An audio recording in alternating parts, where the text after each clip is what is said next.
বাদ জুম্মা ঢাকা শহরের যতগুলো মসজিদ রয়েছে, ঢাকা শহরের যতগুলো মানুষ রয়েছে, আমরা মসজিদে মসজিদে আমাদের প্রত্যেকদের ইমামদের কাছে আমাদের আহ্বান থাকবে, আপনারা মসজিদে অ্যানাউন্স করবেন। আপনারা ভুলে যান না, আপনাদেরকে এই আওয়ামী লীগ দাড়ি টুপি টেনে টেনে মসজিদ থেকে বের করেছে। আপনার খুতবা পর্যন্ত গণভবন থেকে ঠিক করে দেওয়া হতো। প্রিয় সহযোদ্ধা, অন্যান্য যে ধর্মাবলম্বী ভাইয়েরা রয়েছেন, আমরা বাংলাদেশপন্থী প্রত্যেকটা নাগরিক সবাইকে আমরা আহ্বান জানাবো। প্রিয় দেশবাসী, আজকে 5 জুম্মা আমরা এই যমুনার সামনে ফোয়ারাতে মঞ্চ তৈরি করা হচ্ছে।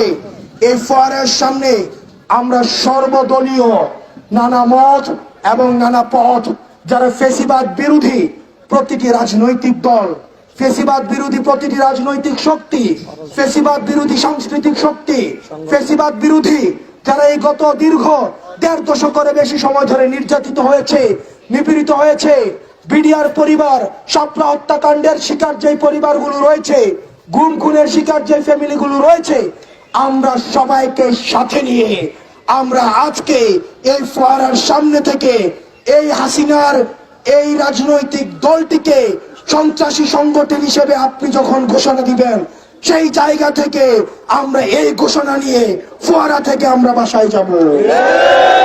সেই পর্যন্ত সারা বাংলাদেশের জনগণকে আমরা বলবো, আপনারা নেমে আসুন।